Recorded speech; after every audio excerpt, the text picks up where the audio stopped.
So, Jason, so lovely to see you. Nice to see you too. How long ago was it that we last saw each other? You know, I have to think it was near the beginning of our European program. So I'm going to guess now, because my time sense has gotten quite skewed over the years. Mine too. Let's say 10, 12 years ago. It has to be like that. We've had exchanges, obviously, by email and so on, but seeing each other and talking to each other, and another thing entirely. It certainly is. And we met in London, didn't we? We did. And I'm trying to think. I think you contacted me. Yes, I think so. It might have been through one of my teachers, Roxana Padmini, who now teaches, at that point she was assisting me, and now she is a teacher in her own right, teaching this work, and she's teaching in Copenhagen. Right. But I'm not sure. I think it was through Roxana, but I'm not entirely sure. And my memory was this sense of real resonance between what we were both exploring and where that is. And Absolutely. then the idea for us to connect was to A, see each other again, and B, because things had come up about how it might have changed, and certainly I've been saying a few different things, and the idea behind this What is Life series has become now simply how great I get a chance to speak to you. Why not put record on and allow others to sit in on the conversation because they seem to really enjoy it. So really the essence of it is that I know that what we're going to discuss will be what is life, because that's what we would discuss anyway. Right. And then to just explore what we explore in a way in which it might be of some benefit or interest to other people that can, in our modern age, can just sort of earwig in on it if they want to. Absolutely. I've enjoyed listening to the other pieces of all the other interviews that you've done or conversations that you've done. And they have that lively exchange and sense of mystery and awe at the same time. So it's lovely to participate for me. That's exactly it, Jason. That's what it feels like. I know from your work and the books I've read and what you're up to and just your presence that you start in that same place as me. Well, it starts and ends there, don't you think? Because it starts and ends with what the hell, right. And then in between, there's an exploration which actually is a really good thing to do, really helpful, but needs to come from that sense of almost reverence for the mystery, really. Well, yes and no. I mean, I think that for me, that wasn't, how can I put this? That sense of awe and mystery was always there for me as a poet and artist.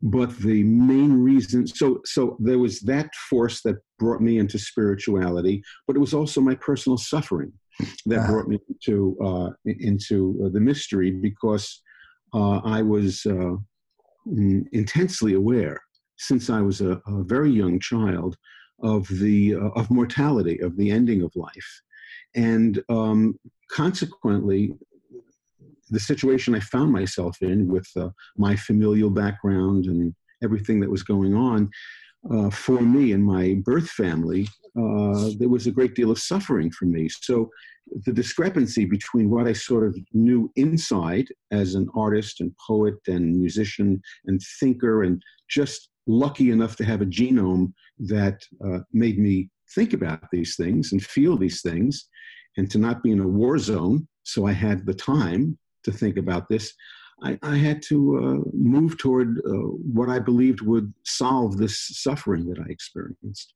So both awe and suffering were the two wings of my bird. I always feel a bit like I got away with it. I don't know, because I know, a huge number of people, it feels like, get launched into some sort of awakening because life gets so hard. And it wasn't like that for me. I had such a kind of gentle, easy, come on in kind of, and I feel like I've had it so, I'm crossing my fingers here. Are your parents still alive? No, my parents died over the last 10 years. So I was going to ask if they could adopt me. Yeah, you get a little bit of that. Well, I tell you what, Jason, I mean, the older I get and the longer they've gone, And just the other day, I had a very powerful experience, and where it left me was just such gratitude that they had. You know, I mean, it was, don't get me wrong. I mean, there was all sorts of problems. My dad was an alcoholic. There was all sorts of things which were difficult. We had quite a rocky relationship. But despite all of that, it is a great gift when someone can give you a robust soul. Absolutely. Make the journey. Absolutely. I've often thought that the Dalai Lama is the Dalai Lama because he had an almost perfect upbringing. You know, he was taken from his parents, but his parents lived down the hall in the monastery, whatever it's called there in Lhasa. And he had tutors who both loved him, but also set boundaries and so on and so on. So he grew up in that particular way. I have gratitude also for my parents. You know, they gave me a body, they gave me music lessons, they gave me shelter, and they gave me problems. And having those problems and being lucky enough to be endowed with the ability to consider them, put it that way, I was able to go on my path in life. So I have to be grateful for the entire thing, rather than saying, well, that part was terrible and of no use whatsoever, while it was, in fact, the vehicle that brought me to my spiritual life. I want to just grab, because just in passing, just because I really noticed it, was when you talked about yourself as an artist. And that really, I want, because one of the things which, I mean, as I remember when we met last time and looking at it, is that one of the things we share is that we're both experienced and brought to this non-dual, you could call it, this transcendent awakening, and yet also a real tenderness with humanity, with the individuality, and that's something I associate much more with artists. And one of the things which I struggle with in spirituality is this rejection of the human, of the personal, of all the things that make. And I wonder, and my own journey was very much through seeing myself as an artist, and a creator and a musician. Oh, really? I didn't know this. Yeah. That was the first half of my life was beautiful, primarily. And I just wonder whether that's and I often feel more comfortable around artists than I do around spiritual folks for that reason. There's an engagement with the grit of. Yeah. So, you know, this brings us to a very deep question, or a deep piece of exploration. My sense, to be a little provocative, but really I mean this deeply, the Advaitic or non-dual scene, as I see it in the world right now, is very dualistic, and not non-dual at all. People are, you know, I'm making a generalization, but I think it's apt because we need to look at this carefully. You know what I'm saying? So it's we see people trying to reach some sort of transcendent state with a subtle rejection of the human and egoic state, either feeling that it has to be that it's an illusion or something that to be transcended to some imagined experience of non-egoic identity with the transcendent. Now, I always remember that this wonderful experience of the non-egoic transcendent is being registered by neurons and neuropeptides and chemicals in this extraordinary brain and body that we have. So the non-duality that interests me is the one that understands that the relative world and the so-called absolute are codependently arising, that there is no absolute that's separate from the material world. And there is no material world without this, and we have specialized names for it in the work that I've created, but there is no human world, of material world, without this transcendent function. And that we split them apart and talk about them because it's useful for us to do that as human beings, as scientists of the soul, so to speak.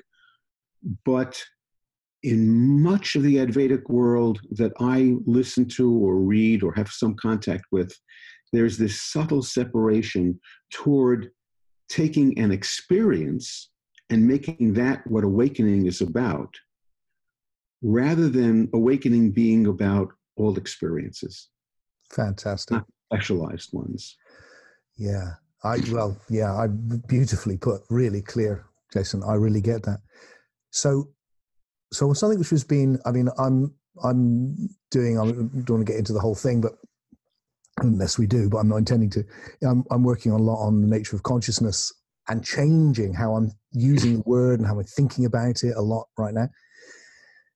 And I had an experience last week, which was, in its way, the most, I want to say extreme, but that sounds like it was a very important experience for me of Tim not being there in a very deep way. What was interesting was not just that, or that was interesting enough, but what was really beautiful, is a better word than interesting actually, was that when Tim came back, what I noticed was not anymore like it would have been 20 years ago, maybe, of, oh no, Tim's back, see now, back in this world, back in the separateness. It felt like, Tim's allowed this to happen all along. Tim was there, it's just I wasn't looking at Tim, a bit like what's behind me is there, but I'm just not looking at it. Or that's right. my feet have been there the whole time, but until I thought feet, I wasn't conscious of them.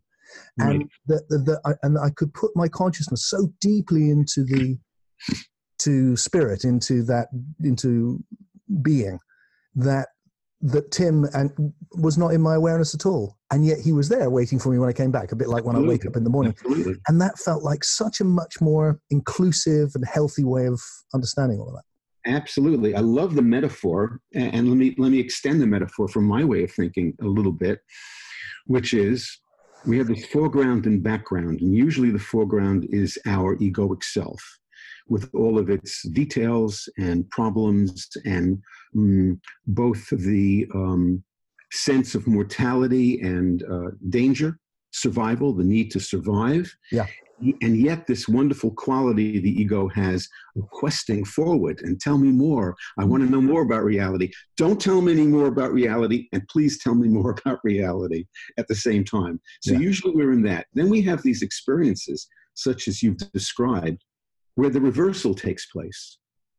And suddenly, Jason, Tim, falls to the background, and something else which allows an enormous amount of connectivity appears. The piece that I would want to add at that point is, the way I see awakening is that when neither of them are foreground or background, when both of them exist simultaneously, because that's actually how they happen. Tim appears, Jason appears because of everything that's not Jason. And so when both appear, and one can hold the consciousness of the absolute, transcendent, which we call the impersonal, yeah. And at the same time, Jason, as a feature of that impersonal, then to me, that's an awakening consciousness. The metaphor that I've used before has been kind of the concept of an eddy in a river, that little swirl near the shore of water that picks up branches and leaves and little insects and twirls around. To say that it is its own thing is to deny that it's not its own thing, it's just an artifact of the river. But to say that it isn't its own thing, its own world, is to deny its identity. Beautiful. So we have this superb, fantastic moment. Yeah, that's it. It's those both. And so I've been playing with this word. I like messing with words. So I've been playing with the idea of a univigil. Yes, I've been reading some of your work about this. So it just felt like, okay, so what's happening here? It feels like everything in the universe has been evolving and individuating for 13.8 billion years, which has got us from hydrogen to you and me having this conversation. And it's arisen up through biology into this non-material realm of psyche, soul, and So hydrogen is really God, isn't it? or you know, or yeah, God. It's a bit like, well, it's really God if you are really a fertilized egg. Yes, I understand. So you know, it's the beginnings of what will become this enormous but thing. I interrupted. Go ahead. No, it's like, I think it's quite a good. It's actually, I tell you, Jason, what it hits, just that your joke. It hits a problem I'm encountering a lot when I'm trying to explore an evolutionary spirituality that I'm becoming fallen in love with because I find it so redeeming. Has been that, quite seriously, the sense of reductionism is so strong in the way that our culture thinks that if you say it started with hydrogen, there is a kind of feeling that people think you mean that's what's real. Rather than, no, that's just the beginning of reality. A bit like I said in joking back, you know, that you and I once were just a fertilized egg as bodies. Right. And now we're this, and this isn't some illusion based on the reality of being a fertilized egg. Absolutely. It's now flowing, and so the same thing. So the idea of where that process in which, you know, things can individuate, become particular, like the eddies in the stream, and then also in that process join together to become something bigger. And then, and it feels like what marks us out now as human beings is we're becoming more and more individual as souls, as individual psyches, and that through that we're becoming conscious enough to recognize this, both and that you've been pointing to, that I am Tim, but I'm the universe and Tim as Tim. I'm the whole thing as Tim, and that's a jump in an evolutionary jump that's kind of been working its way through for a long time. But it does seem to be more the people I meet, more and more people recognize what it is now, whereas 20 years ago they didn't. Right. It was, you know, in our school, the whole first year of the program of non-dual Kabbalistic healing is spent. It's amazing that anybody gets through the first year, quite frankly, because the whole first year is deconstruction. Right. We don't hand people practically anything to do. Right. And instead, the teacher has to hold constantly the frizzle, for lack of a better word. That's a pretty good word. I like that word. of people's nervousness, of the nervous system's nervousness at being awakened to the assumptions people have made about reality. Right. And just not taking them away, because that's not the point. The point is, in fact, let me just quote for a second a guiding principle in my life. A guiding principle in my life comes from the Flower Ornament Sutra, which is a great Buddhist bestseller. And and it says, Buddhas are those who are greatly enlightened about their delusions. Ooh, I've never heard that before. I love that. It's a guiding principle. I look, you know as well as I do, as we go on exploring our internal nature and so on, it can sometimes get depressing. We want to change. We have great, fantastic spiritual experiences, and then we go home and have a fight with our partner or a wife or whomever it is, or we get angry. We find ourselves acting in ways that are completely opposite our intention, and so on. And as those pile up on us, it can get, we can get to that point where we say, oh, I'm 50 years old or 55 or 60 or 65 or 70 or 72 as I am, and I'm still dealing with this stuff. Yeah. Because then there's a subtle conceptualization that I should be through with this stuff. Yeah. When this particular flower ornament statement, Buddhas are those who are greatly enlightened about their delusions, means bring them on. The more I can be aware of them, not to start clearing them up in some imagined perfection, but no longer be ruled by them because I see them, I'm awake and awakening to them, then I have a chance at an awakening life. So that process has been a guiding principle in my life, because it gives me, you used the word redeeming, if I caught that correctly before. That's the redeeming aspect of my life as I go on with this vastly imperfect person I call Jason, who has great courage and intelligence and stupidity and selfishness and arrogance and love and all of these different things. If I'm going to be on the journey with him, if I am that journey, then I have to have that principle to guide me. That sounds very familiar. Yeah. And one of the both ands that I've been aware of, which seems to be another, what kind of in line with what you're exploring there, Jason, is that they're kind of waking up from and waking up to. Yes. And it feels like we all come through a culture or a subculture, and then probably we head into another one and another one and another one. And there's that process of, and then your own nature, your own past, your own neuroses and all of this stuff. And then there's the waking up where you wake up from them and you see them. And then there's waking up too, where you're surprised by something new. So right. And both of them, don't you find both are equally important? Oh, absolutely. Right. Absolutely. And neither have stopped. Say again? Neither have stopped. Neither have stopped the continual. Yes, absolutely. And tell me if you agree here.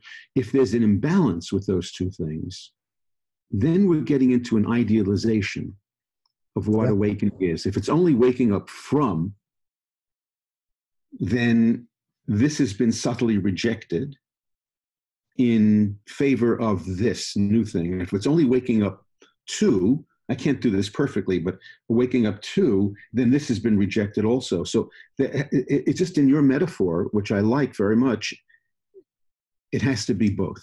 Yeah, and the reason I think it has to be continual is how quickly I can solidify into a new thing, which I don't know what, I don't see it, and also things whereby, again, the older I get, the more it feels almost embarrassing at this age, which is it's nice. It's kind of, there's a little bit of humility in there, but the embarrassment, I've come to love the embarrassment, because you just feel like, oh yeah, that does me good. Of just like, wow, how can I be this old and not have noticed all of that?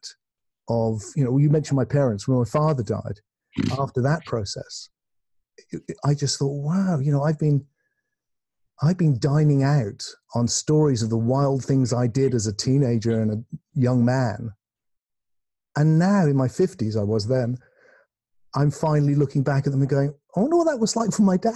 And it's like decades. Wow. That's like a level of not looking that's whew. Yeah. I was literally this morning, one of my associates emailed me because with some work on an e-blast we were doing and so on. And I said, let me look for some photos. I needed some photos. And as I was going through all my photos, I came across a number of photos of my dad this morning. And I looked at him, and he was in World War II. And until he died at age 91, about, 6 years ago, we didn't realize the extent of his PTSD. Yeah, it's the same story. He was a liberator of Buchenwald, my dad, and so on. And we had a fraught relationship. It's, with someone who has unexplored PTSD and so on.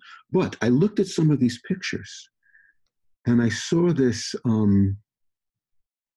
rather sensitive man with a strong feminine component. Wow. And I had some new thought. It was a small thought, like something like, wow, it must have been very hard for him being him. And it's taken me, 72 years to have that thought. Yeah. My father was also in World War II. His best friend was blown up out of a plane. He was blown up in a tank. And, So no surprise So that, we keep going along, and unless we have this enormous compassion yeah, for our imperfect humanity, knowing that that our imperfections are boundless and endless, if we don't know that, then we get frustrated, and we think that awakening means that we don't have those things anymore. And then we're kind of lost, because then we've made awakening, as you just alluded to this, an industry.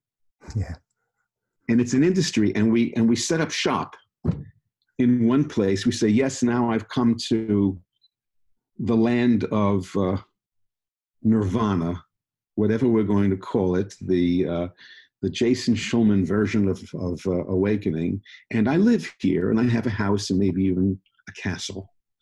And we set up shop and invite people to come to our castle. yeah. And that's, in Kabbalah, that's called a yesh. A yesh means an existence, a fixed thing. And that, of course, is not what awakening is. I had a thing which I started a few years back now, not that many years, where I've done a handful of them, where I just did it one day. I just was out on a walk and grabbed my camera or wherever I was, and just talk to the camera to talk to people who are interested in my work, and just really thought, look, I really want to just be Tim. I just don't want to be this image of Tim that you think or I've projected or I need to do for PR reasons so that you'll buy my whatevers. And what was really lovely was the response it was just great. It was really like, phew, everyone was like, thank goodness. Yes, that's what we need. Let's communicate like that. But it's so hard, isn't it, sometimes? Yeah, it is.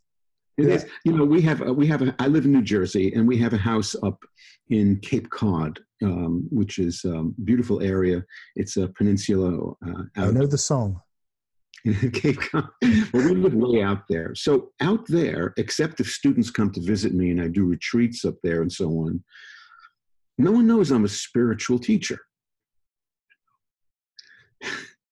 So I hang out with artists and other sorts of people, and some of them more marginal than others, and so on and so on. And I sometimes find myself wanting to, I don't do it, but I find the urge in myself to advertise myself in some manner so that I can reclaim my identity instead of being, oh, Jason, he's that sort of old guy who lives down there on that road, right? What does he do? And I'm not sure. He must be a retired guy or something. And it's like you with the camera, it's kind of like, that's what we want. We want to be people among people and to be of use and so on. And there's this urge on that part of our egos to fix our identity so that we feel safe. And or worthy, we got into the wrong business to feel safe. Yeah. I'm sorry, I talked over you then. I didn't hear. No, I don't think you did. I was just musing, and my glasses are steaming up. So Jason, normally I start the conversation off with this, and now feels like the moment, having with this both and, with this feeling of the version for me would be often what I'm saying to people is probably the biggest change that's happened in my journey of awakening, which has been full of amazing things for sure, and has been I'm more tolerant of Tim. I'm just he pisses me off, but I'm all right with that more than I was. And so in that embrace, so given all of that stuff we've been sharing, and you've got this whole thing with Kabbalah, you've got this shamanism, Buddhism, but in the middle of that, as Jason and Tim, what is this that we're in? What is this experience we're having right now? And and what's the best sense you've made of it as to what it is and what we can do with it? Well, since I strive to the best of my limited ability to understand that the relative world and the transcendent world are different features of the same thing, my experience has been that when I drop my own conceptualizations, when I drop my own narrative momentarily enough to notice where I am, to be incarnated into this moment as we are, that the spectrum of what is acceptable in my consciousness becomes very broad, and that the material world starts scintillating, glowing with the universal. Not because it's a beautiful diamond ring or a wonderfully made watch, or it's everything. It's this pen.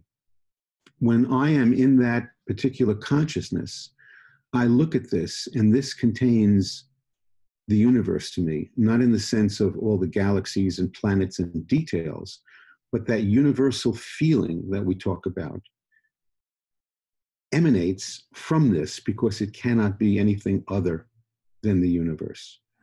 So when I am not in my historical neurotic self, and I'm in some other state, then even that historical neurotic self is another feature of this. And in my shamanistic work, we call this continuity density, where continuity is the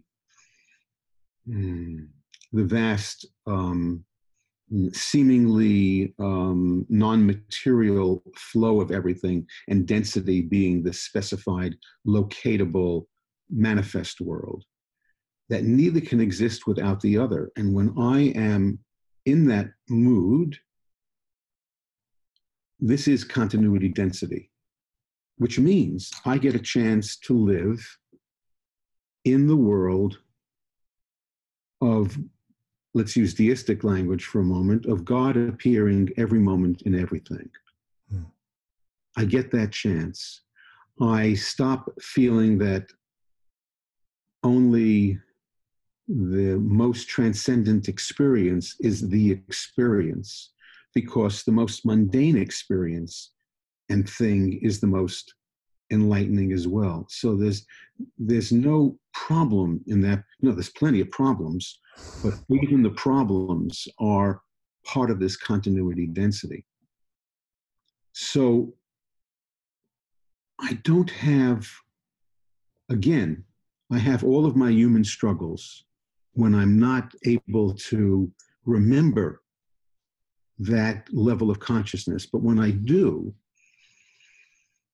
there's a great acceptance. It's not passive at all, because even my ego and my desire to move, to learn, to transform reality is part of this whole continuity density. So there's no opposition that comes at that time. And I don't want to idealize it, because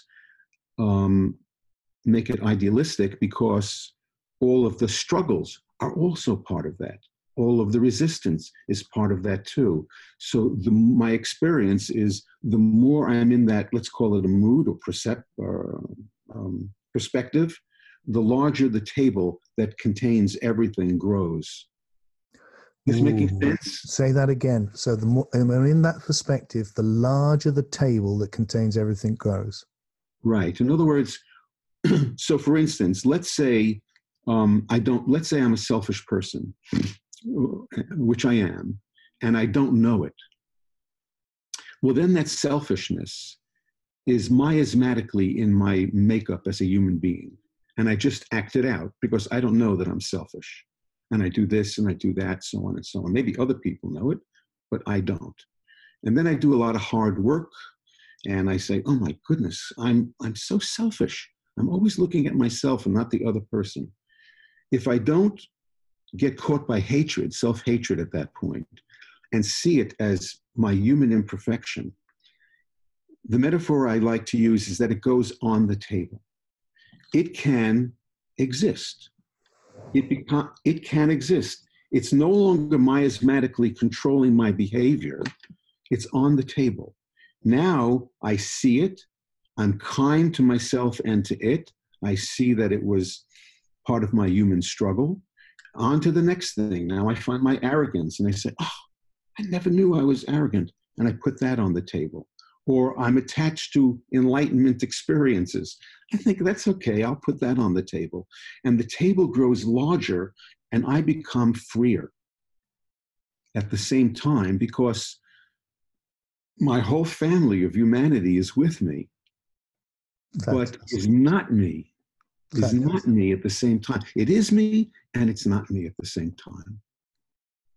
So I get to be a little in love with the human predicament. Yeah. Yeah. Yeah. One of the little changes I've tried to make to the way I use language, tiny little thing. I thought for years, like everyone, because, you know, I pick up things from what everyone else says and then I repeat them. And I've talked about becoming more conscious. And then I kind of stopped and thought, what does that actually mean, to be more conscious? I'm more conscious when I'm kind of awake or I've had a coffee, but, you know, I'm less conscious when I'm tired. But what does it mean? And I thought, really, what I'm talking about when I use that phrase is I'm conscious of more. Oh, that's beautiful. That's great. Isn't it? Yeah. Yeah. Yeah, that's great. And look how much hard work went into that change. I know. It's astounding, right? Yeah. So, and then when you speak to people and you say that and you tell that story, they suddenly are more free. Yeah. Yeah. They, instead of being more conscious, who the hell knows what that means? And then you say, no, conscious of more. They say, oh, I can do that. Yeah, that's it. And it's beautiful. That's a beautiful. I feel, you know, listening to you, I get it, and I feel like that because of my particular nature and past and calling, that's what I struggle to do, is put in that legwork to be able to work out a better way to express something that's hard to express. And that's why you're a spiritual teacher. And that's what makes. I know you think of yourself as a stand-up philosopher, but yeah, I know. I've tried to hide behind a lot of things, Jason. That's why you're a spiritual teacher, and that's why people love your books, because that's what you're constantly doing. You're reframing your experience with reality, and when you do that, because metaphor is reality. It's not a simile, like this pen is like a stick. It's a metaphor is reality. It changes our perception. So that little change that you made there is vast. Yeah. Yeah. It's vast. It's powerful. Yeah. Yeah. Yeah. More conscious of more. I love it. So in that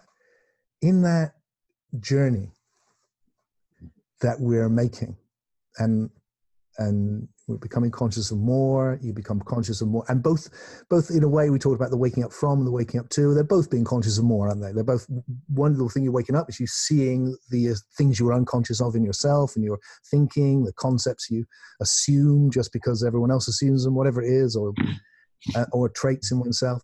And that sets you free. And then from that freedom comes a whole new thing. Oh my God, you know, I've never experienced that, or I've never seen this, and is it going anywhere? Another great question. So here's something I struggle with a little bit. As you mentioned before, there is a spiritual movement in the world in the last number of years of spiritual evolution. Okay, so that hides behind that phrase, or not hides, behind that phrase is a lot of assumptions that I think about, and I wonder, is it true or is it not true? Okay. One of them is that we're on an evolutionary path, in which case there is a subtle conceptual trope, which is the universe seems to be pushing us to evolve, which means that there is a universe separate with its own program of development from us that's carrying us along. So I think about, well, is that...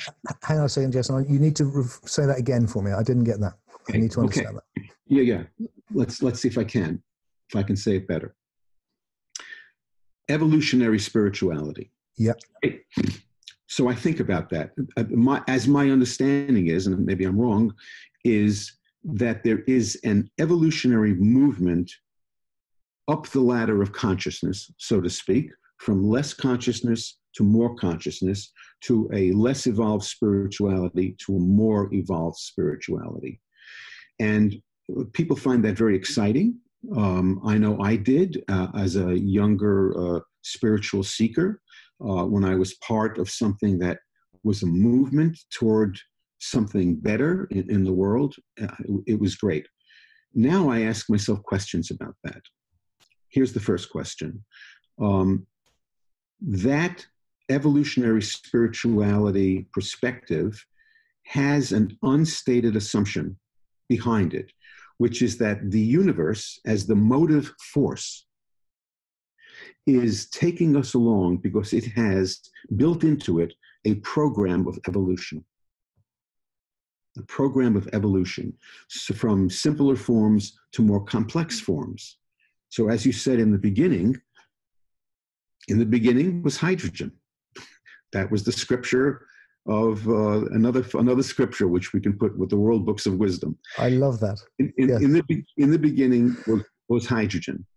And hydrogen, there seems to be truth that the universe wants to evolve, because hydrogen found oxygen, and there was water, and instead of light, there was water. And then there were molecules, and then there was heavy metals, and then there was us talking here over Zoom. So it's right to say there's some sort of evolutionary thing going on. It's also incorrect because it subtly makes the universe have this motive force that's pulling us along, and there's a slight separation between us and the universe. So I ask myself, is this true, or the evolutionary spirituality? It seems to be true on one hand. On the other hand, it solves a number of egoic problems that we have, such as we want to feel we're getting someplace. It solves the problem of meaning and meaninglessness, because if we're part of a troop of spiritual seekers, we're going toward more and more meaning. So it solves that problem of what's it all about, Alfie? And maybe the universe is chaotic. So we don't have to deal with the chaotic aspect of the universe, because now, well, it only appears to be chaotic, but actually there's a plan and we're evolving. So all of these questions, for me, come up with evolutionary spirituality. And I haven't, to be quite frank, I haven't come to a conclusion about it. I kind of am at the stage of trying to hold both of these things at the same time. The fact that it solves egoic problems that might be solved in a different way. There are other solutions to that egoic problem. But those other solutions I find are harder because they lead us to a kind of emptiness and a kind of stability that is not engendered by the outside. We have to find our own stability within this chaotic, impersonal universe. So I'm talking a lot about this, but I haven't come to a conclusion. These are all my questions. So let me offer you a different way of seeing the evolutionary thing, perhaps. Please. Other than the one which we're separated off and the universe has got an agenda, or because I don't think any of that. Good. You see, what I'm experimenting with, I'm always looking for the simplest foundation that I can find, which makes sense to me. So here's my hypothesis that I'm playing with as a really, when I go, what is this? Well, what I see is that every moment is new. It's never happened before. So every moment is realizing a new possibility that's never happened. And that seems to have been happening, from what we know, with this particular universe for some 13 or 14 billion years. And each moment's been new. So my first, the underlying thing I've got, well, let me throw one more thing in this. If I then go back to 14 billion years ago, let's say, and go, okay, so what could you say about where that came from, if that's what happened? Then we can say things like, well, God did it, or there was a big consciousness, or various things, all of which I've believed at various points in my journey. But if I was going to be as parsimonious as possible and say the least, then I feel like I can say, well, wherever the universe came from, it was the potential for the universe. So there's a potential which is nothing but the potential for everything. I like the word being. It exists, but it has no qualities, which is in a process of becoming, of realizing itself. So my underlying hypothesis is this is the realization of potentiality. That's what it is. And that the other thing that I want to add to then is that, so something which has no form is in a process of realizing itself as form. Something which has no time, timeless, is in this flow of time. And the other thing I notice about the moment, one of the things which I like about time, is it feels like not only is each moment a new moment that's never been realized before, but it contains within it implicitly everything that's happened in the past. So in this moment is everything that's happened to us. And indeed us meeting the first time, us getting born, our parents getting born, everything. There's language, the Big Bang, solar systems evolving, it's all here. And that therefore what's happening is that this process, the process of time, isn't a process of time passing, it's a process of the past accumulating. So there's just more and more of it. Once you start exploring that idea, suddenly you don't need there to be a program to this process of realization with something separate from us. There's actually, the purpose of what this is built into its very nature, which is to realize things in more and more emergent ways, because the more past there is, the more possibilities can be realized. Until right now, we can realize, it took a long time to just develop atoms, but you and I can say sentences which have never been said before instantly, because it's just got richer and richer and richer. And then we are the universe, having individuated to this point.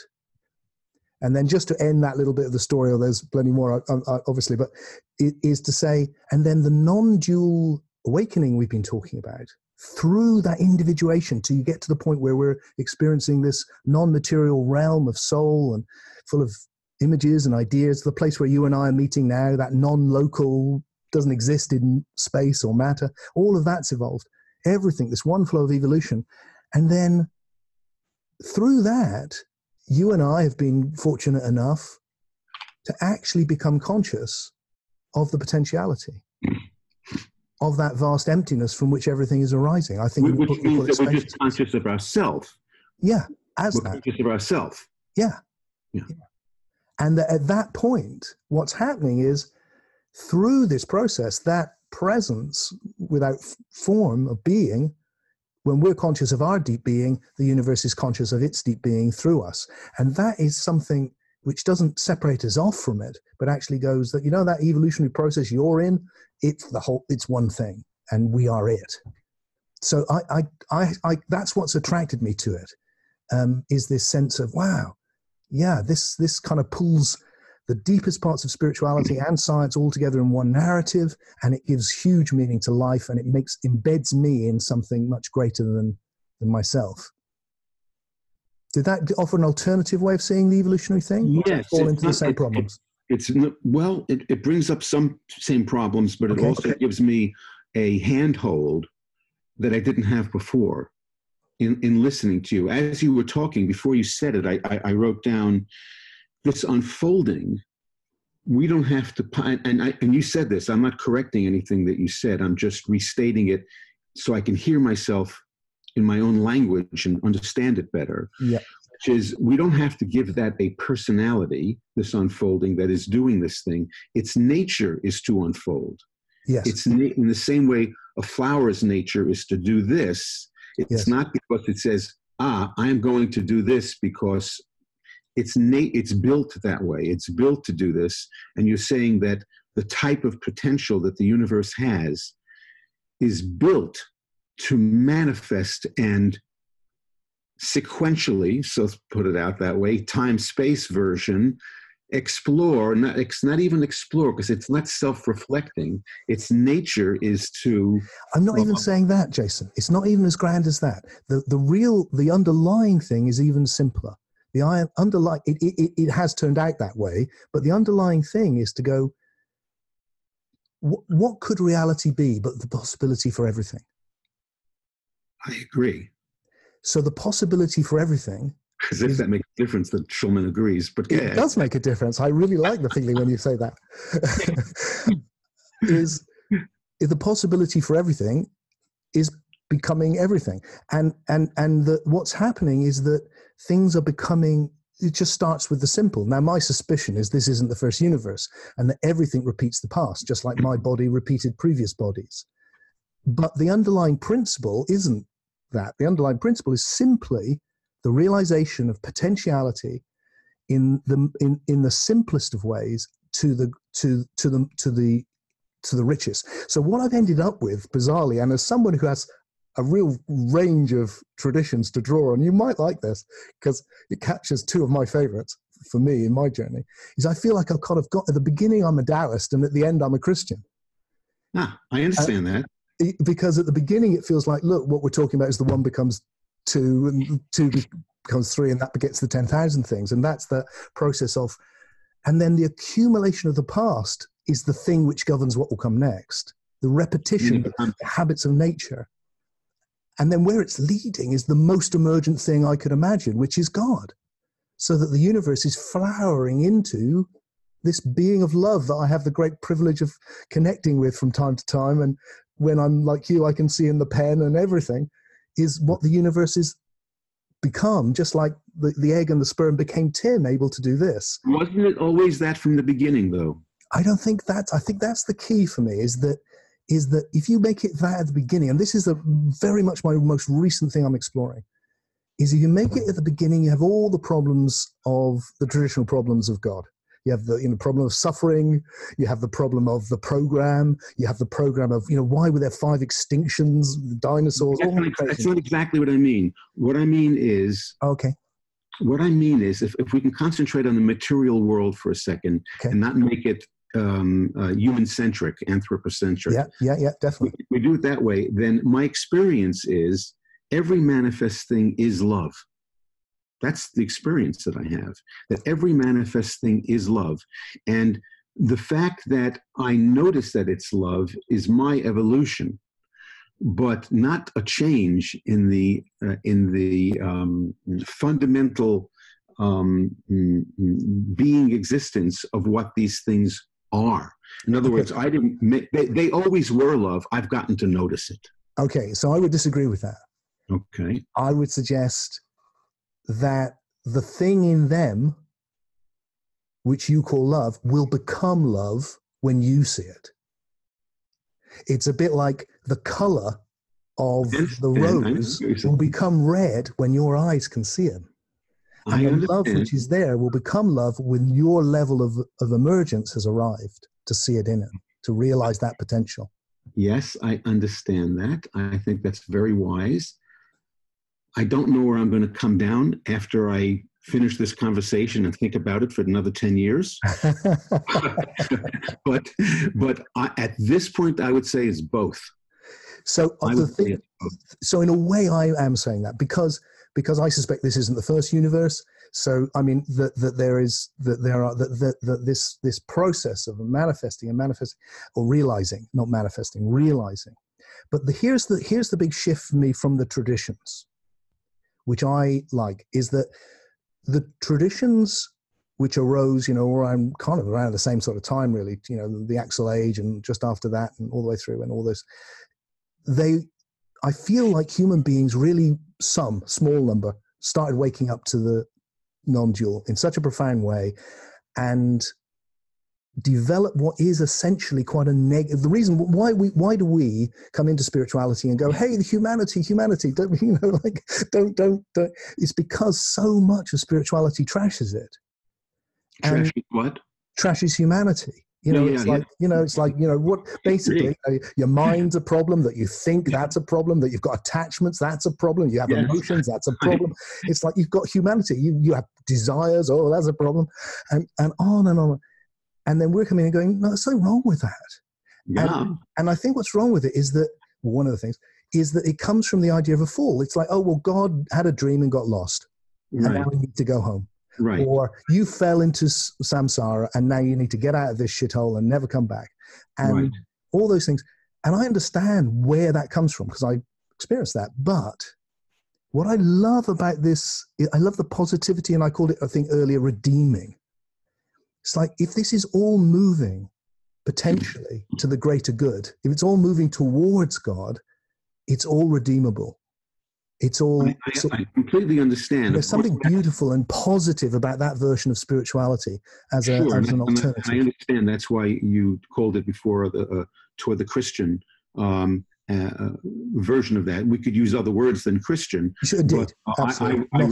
I resonate with that. Yeah, I resonate with that as well. I think my view differs just a little bit. Hard to put in words because I see a sameness all the way through.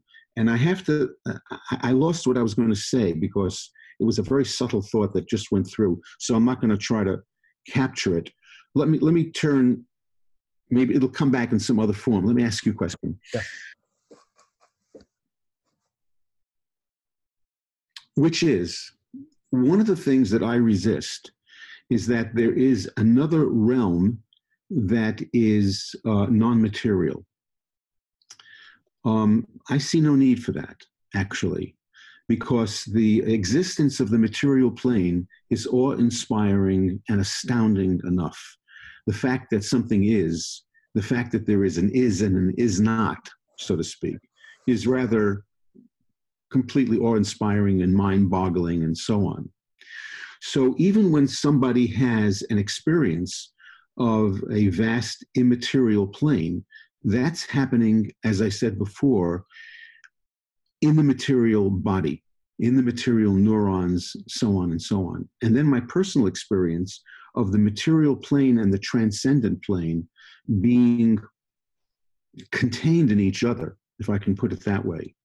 There doesn't seem to be any need for me to posit a separate immaterial realm that will satisfy some spiritual need. So I want to know what you think about that. Well, what I see is there's the emptiness, and then there's a materiality. I see that, and an organic nature. I see that. And then it feels to me I'm already experiencing a non-material realm. Now we are in it. In there are, my mouth is moving and making funny noises in the material realm, but what you're hearing are ideas, and there's no ideas in the material realm. They just don't exist in the material realm. They're in this they're in psyche, and it's a non-material realm. It's not in space. It's not anywhere. It's a completely. That from this materiality turning into organic life has arisen this world of images and ideas, and that's the latest thing, and that's where we're having this whole conversation. That's where culture happens. That's where it all happens, and I inhabit it, and I can go off into it in dreams and in meditation and in shamanic practices and on ayahuasca or all sorts. And there's a whole. It feels like, wow, if this wasn't enough, if an infinite universe for 100 billion galaxies wasn't enough, there's also this realm of the imagination, which is just awesome. And they're all part of one thing. They're all part of one evolving current, but they're quite distinct. There's no mistaking the difference between this cup and my imagination, that cup. They're different. They're one exists in space, one doesn't. One is made of matter, one isn't.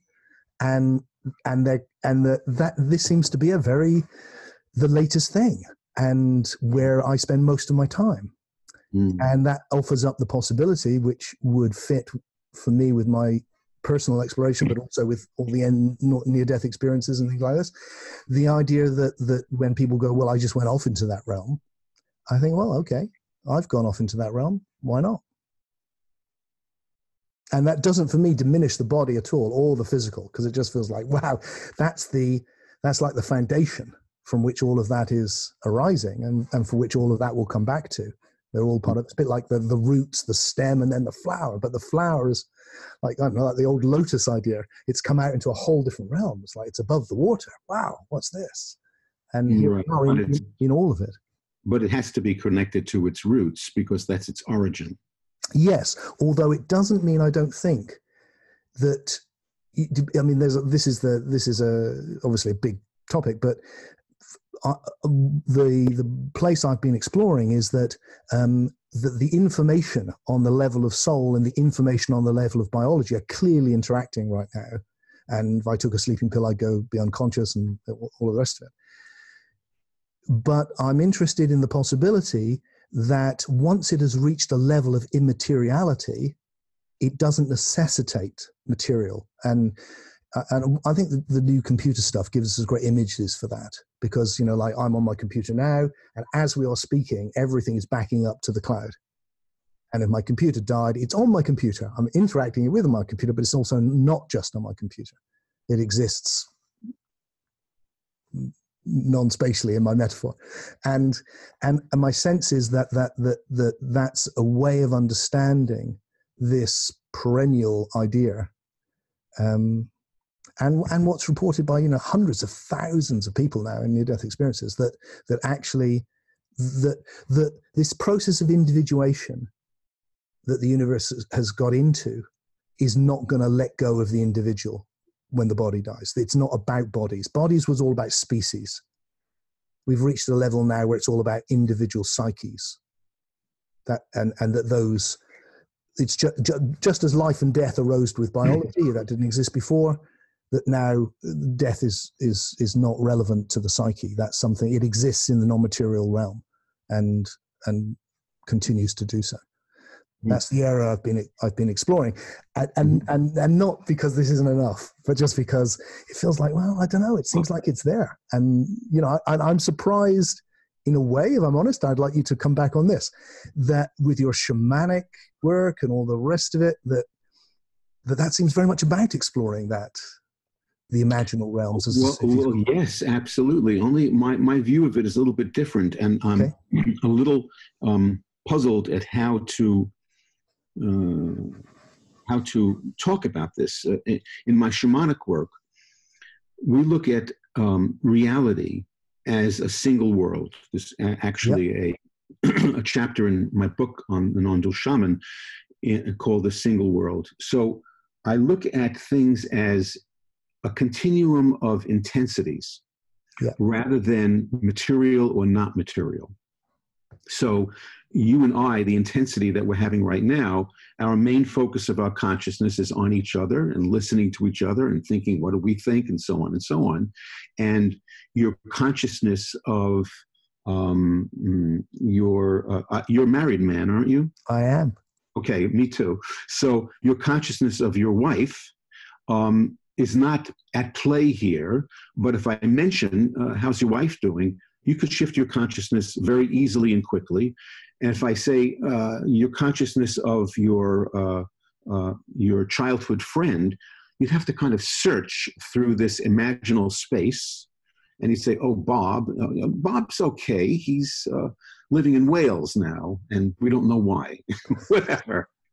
And so on. And then let's say I ask you further about someone who has passed on, a friend of yours. They're not present, and they're not present there, but you could find them somehow in this space, which you would call non-material. I wouldn't call that non-material. I would call that very undense or very unvivid, less vivid, and less vivid, until such time as our receptors, as our ability, our instrument, can no longer authentically get to something. But some people who have certain talents can get further and further in this single world. Meaning, the implication is, in this single world, everything exists. Nothing leaves this single world. Things just change along the continuum from very vivid to not so vivid to very, very faint. But everything exists in some form and is held in that form by the material world. That the material, one of the qualities of the material world is that it has this ability to have dimensionality, let's call it that. and that there are 3 dimensions and then 4 dimensions, and then Kabbalah is in 10 dimensions, and probably there are more dimensions, but let's stick with 10 for a moment. And that 10 dimensions might give a 3-dimensional consciousness a sense of something being immaterial. But to a 10-dimensional person, it wouldn't be immaterial at all. It would just be a less vivid part of the single world. So I think for me, what you've just done, I mean, I relate to that completely. I just think you've expanded the word materiality, or you're using it in a very expansive way. That's how I experience it. The reason I like that, for me, in our creative work, your creative work and my creative work, we're always trying to solve problems, actually, of our own psyches and our own journey. Exactly. We're trying, right? That's what we're doing. Totally. It's a creative enterprise, really. Totally. And, I like to read Freud and Jung, and, Freud with his drive theory was trying to solve his aggressive personality, and Jung with his archetypes was trying to solve his tendency towards psychosis. It was like, and they were brilliant, so we got some good stuff from them.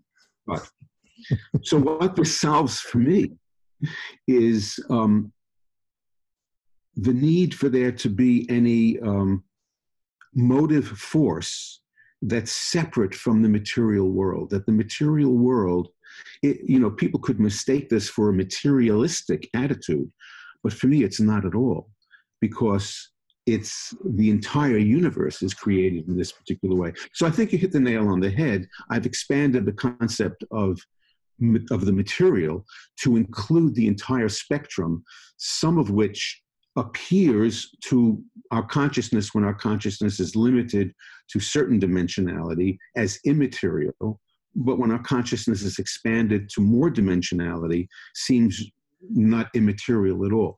I think that, yeah, I mean, because I'm quite happy for you to use that word. I like it. It's the matter. It's the mother. It's all, it's all. And if I think of it like that, I hear what I'm hearing, and correct me if I'm wrong, Jason, but what I'm hearing really is look, all form is form. That there's not, it's not, it's all one spectrum. It's all related, and that's completely what motivates my evolutionary approach. Is like, there's one thing. Look, and I do understand this. So for me, it would be like, well, what I'm using the word material for is, things, the sensory world, and then there's a imaginal world. However, in the work that we do, we can touch those imaginal worlds. In fact, this is a perfect place for me to put this in, because we see the stuff that's in this immaterial world as objects. Oh, quite right. I completely, and can be manipulated and touched. Great. Because, okay, so one of the big things for me, which I'm playing with again, which was a big break for me, was to say, so for me, there is a process of evolution happening, one process. And you could see it, the word that I tend to use, because it's big in physics, it seems a good word, for the objective is information. So it's just information. Maybe that's what you're calling material. It's just like it's just different forms of emergent information. Mm-hmm. And then all of it's being experienced by everything. So right from the beginning, everything's got once you have anything individuated, even an atom, a molecule, anything, it then has a relationship with the whole. And that relationship, it's receiving information, even in a very primitive electrochemical way, from the whole. So you have subject and object. And then that subject and object is going to evolve and evolve and evolve and evolve and evolve until you reach us.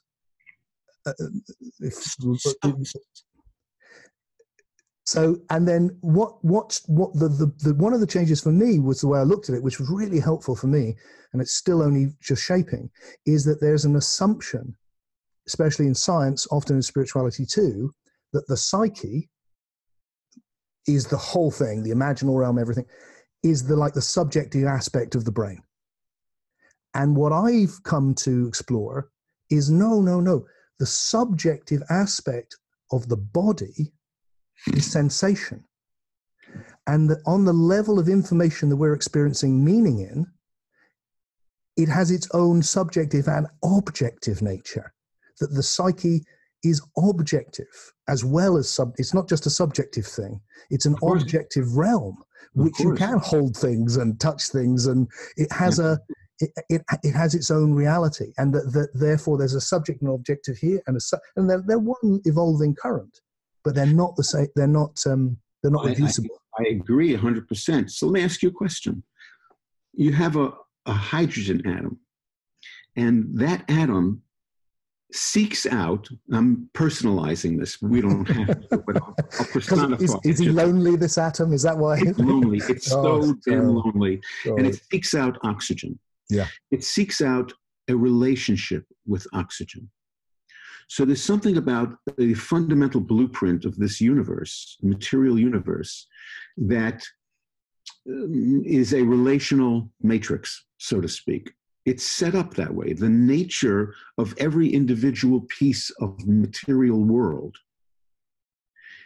and we could go below atoms to, to mesons and muons and bosons and all sorts of whatever's there. Subatomic zoo, and say all of it is trying to combine and have a relationship with.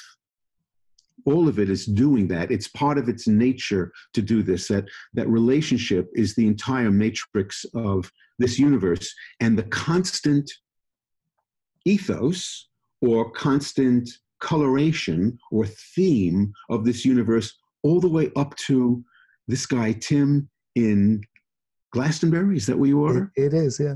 Glastonbury, and Jason in New Jersey, relating. We're excited to relate. There's something that has brought us together from the billions of combinations and so on. That's one of the aspects that I call love. Mm-hmm. So from the very beginning, there is this desire to touch, this desire to exchange, this desire to, you know what I'm saying?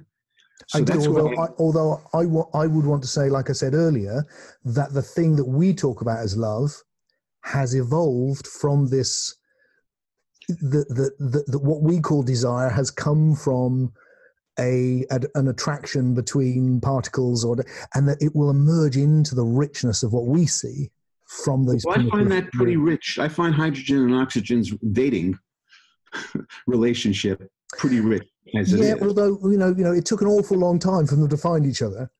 Yes, and so my suspicion is that there's either they found each other because it happened before and they were kind of repeating a pattern like everything does through the habits of the past, or it took a long time because there was that possibility, but it wasn't going to be realized until it did. Whereas you and I have risen to a level where we actually can go, I really want to speak to Jason, and we can connect. Right. I understand speed. I understand time changed. Yeah, but also intentionality's there. I don't think there's any intentionality with a. That's only because we are complex creatures who have developed the concept of intentionality. I think there could be no intentionality without the concept. Say again? I don't know that there could be intentionality without intending, without seeing a future, having consciousness of the past, the future, all this, which is going to take a long time to arise. Until then, it feels like, look, it's pretty chaotic. And the reason it's so chaotic is simply because those things haven't arisen yet. Yeah. That's why evolution is so slow and chance. And so I think one of the differences in our approach to this, and ultimately, they're unimportant to a certain extent, because we both keep evolving, changing, and so on. Yeah. And at a certain point, we have to shift the conversation in a certain sense to how this helps people, and so on and so on. And we'll come to that in a second, I'm sure. But let me see. I just lost what I was going to say. Lordy.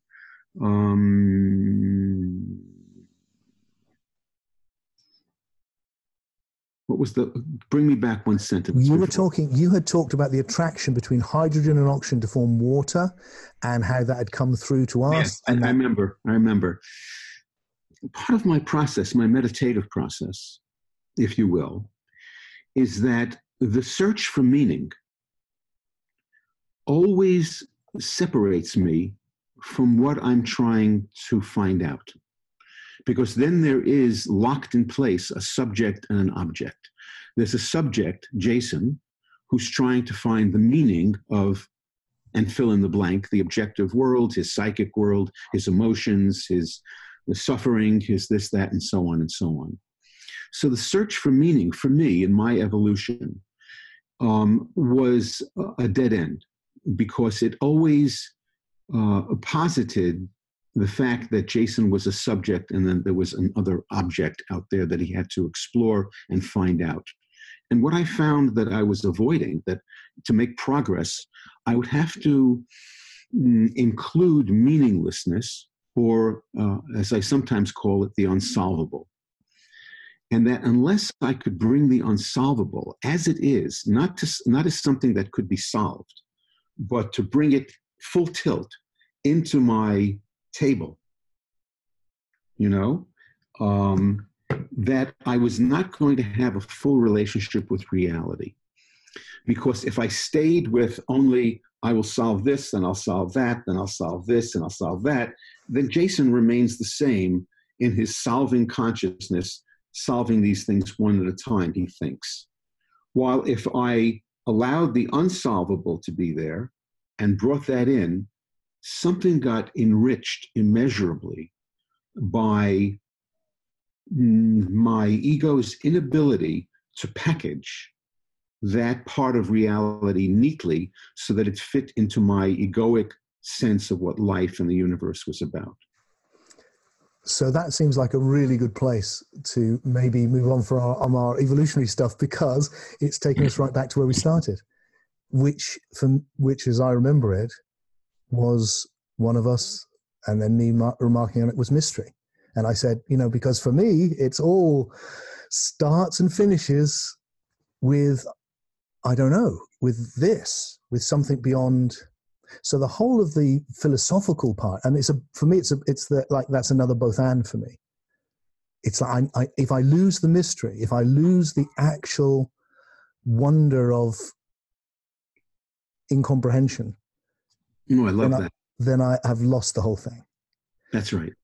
And it informs everything, doesn't it? It informs everything. Everything. So that when I had my experience last Sunday, the Sunday before last, there was no thinking about meaning or any of it. There was just unspeakable, and beauty and love, and no Tim, nothing. As I come back into Tim, I see then, and then there's this story, which I need to make sense of as best I can. And the deeper the story, the better the living of it. And then somehow those two they don't somehow, in the same way that you've described all of those polarities existing together, they coexist. And if I lose either, I'm lost. And for me, and it's hard to get across this, because people often look at me, I think, and think, you're trying to, say the way it is. And I'm really not. I'm actually, it's a bit like if I said to you, Jason, I want to tell you how to get from my office to my house. And where you turn out, you turn right, you go down the garden and just go in the back door. It's like, well, that will help because you could get to my house. But as a description of what's between here and my back door, it doesn't begin to touch it. There's whole universes and life forms and every little crevice. And I feel like an evolutionary philosophy is like that. It's just like, there's this enormous, and it's like, I think hydrogen turns into, it's like, it's such a cartoon of what reality is. And yet it could get you to the back door. You would like to meet my wife. You would love my wife a lot, because that's what she exists in most of the time. Every morning, every evening, I hear this. It's beautiful. I love that too. I love that. I love that. I understand. And that's what makes us brothers, It is. Absolutely it is. And it allows the experience and the inquiry, because it's always growing and changing, and there's always like, well, that's a bit better. That's interesting. Sure, the experience and the inquiry are both allowed to exist as features of this universe. The mystery, or as I say, the unsolvable, because that's my personality, tends to be less ecstatic. But the mystery and the unsolvable have a right to exist in their completeness, with meaning and solving as well. Yes. Then we have a tremendous richness Yeah. And we have a path that, for instance, can be Taoist and Christian at the same time, can be deistic and non-dual at the same time. Yes. Because all of them are features on the table of this incredible universe that we find ourselves in. Yeah, that's it. And for me, with that polarity, and you talked about it earlier as coexisting, and then it feels like, and from the coexisting, with that being conscious of more, that I become that I'm able to take my consciousness, to my attention, to different places depending on the moment, and so that that I'm not cut off from the depths. I can find those if I need to, but I can also come right into the trivial if I want to, or I can. Absolutely. It's like when I'm satisfying. They're both satisfying. If I'm making love, I don't want to be sitting there going, so how does this relationship work? Should we talk it through? On the other hand, when that's a problem, you need to, it's like whatever, so that I have that fluidity. That feels very Taoist to me, that kind of fluidity where you just go, oh, this way or that way. And the more that's on the table, the more I can do that. Because then I can go, where am I going to look on the table? I think I need that tool. That's right. That one. That's right. You're no longer a slave. You're a slave in the big sense, in the awe and mystery sense, because who are we after all? But you're not a slave to your personal self in the same way. And there's more freedom because you pick up the tools you need, you put down the tools you don't need, and you then have more bandwidth for this mystery. Yeah. Yeah. Yeah. And that does become, I think I've launched myself into the most philosophical period of my life. But it was interesting to me when I look back, is because what happened immediately before it was just overwhelmingly about the mystery. I mean, yeah, I understand. I did a book called The Mystery Experience because that's what it, it's like and yeah, both and. I think that was the both and that brought us together in the first place, Jason. Yeah. I think that was the seeing how they. Well, I love your exuberance. I mean, that's one of the things that's in your books so much, as you explore and change your language, because that's one of the things you do, and come to each time in the ones that I've looked at, a more inclusive way of saying something that unites opposites and a new conceptual thing. There's always this sense of exuberance, excitement, and exploration. And that's what makes your work attractive. Thank you. Well, that means a lot coming from you. That really does. That really does. Yeah. Whew. that was hot and heavy, wasn't it? That was great. That was great. So you said, how does this help anyone? And maybe maybe we should just play a little bit there to complete our thing.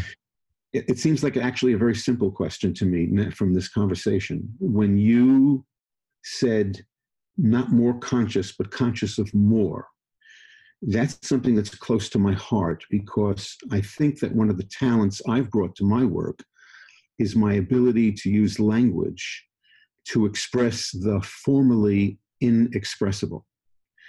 And that people who are willing to explore new language to talk about spiritual experience and a spiritual journey and so on are important in this world right now, because it's, there are many ways to help. There are people who go out to poverty-stricken areas and bless their hearts and make pure water and so on and so on.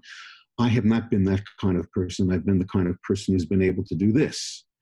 So within this limited definition of a so-called spiritual teacher, changing language, reframing language, although it may seem trivial to some, is a profound change in, it's in politics too. When someone comes along, for good or ill, when someone comes along with a new metaphor for society, people say, wow, I never thought of it that way. I can get on board with this. Sometimes with unscrupulous people and sloganeering, it's terrible. But in our work, when we are finding words that consolidate reality, we're helping people because we've given them, and ourselves, because we did it for ourselves first, a new way to look at reality that alleviates some degree of suffering. So I think I think that captures it perfectly. That is, yeah, that's exactly it. Yeah. And a bit like when you said that lovely stuff about Jung and Freud and all of us, maybe that's what we're all doing. We all wrestle with our own particular, we're also, we're all the same and we're all completely unique with our own, one of the things just that I love about this idea of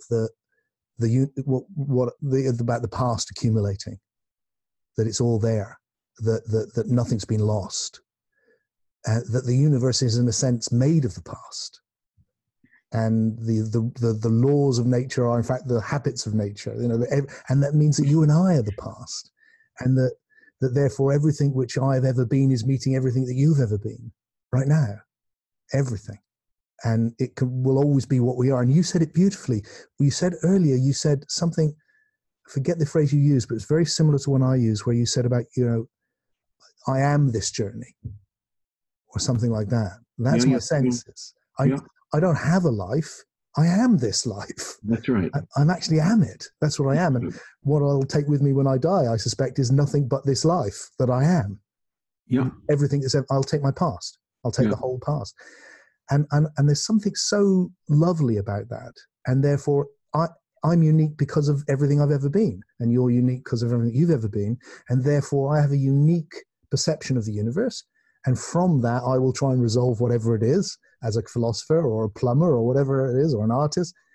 And then that's what I have to give. And that's what we can share with each other. And the sharing is the love. Absolutely. And we came in with a genome before we did anything that was unique, that enabled us to have certain experiences and do certain things. Ramana Maharshi, for example, was of a certain type of person that he slept so deeply that his schoolmates, when he was 12, 13, 14, used to have a joke they played on him, which was to carry him out of his bed into the fields, and he'd wake up in the fields. I didn't know that. And Jason has had sleep problems his whole life, which are getting worse. I've been up since 3:30 this morning because I hardly sleep. Now, I would love to have Ramana's genome. Now, that allowed him to have certain spiritual experiences, certain types of spiritual experiences. Jason, who has a very frizzy genome around that kind of thing, has a different set of challenges and solutions to come up with in his life. If I didn't love you enough already, Jason, I would love you forever just for that. Everyone else I've ever met wants to be like Ramana Maharshi so they can be more awake, but you want to be more like Ramana Maharshi so you can get a good night's sleep. Absolutely. That's about it. Fantastic. That's beautiful.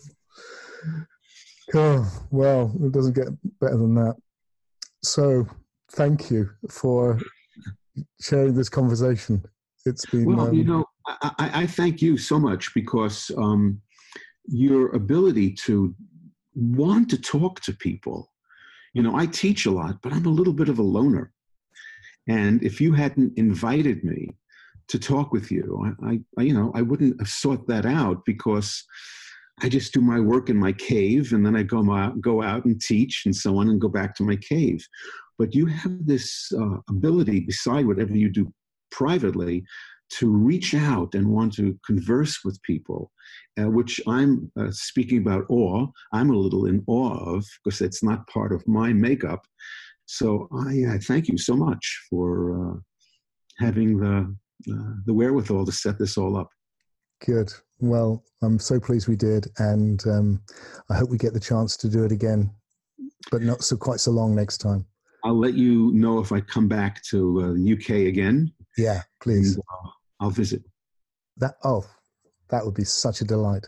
Okay. Have you ever been to Glastonbury? To the States. Say? Have you ever been to Glastonbury? Yes, I have. Okay, right. Years and years. You know how crazy it is here. Before I knew you. Yeah. All right. Thank you. All my love to you. Thank you. Yeah, so much love. Privilege to talk to you. Likewise. You're a brother.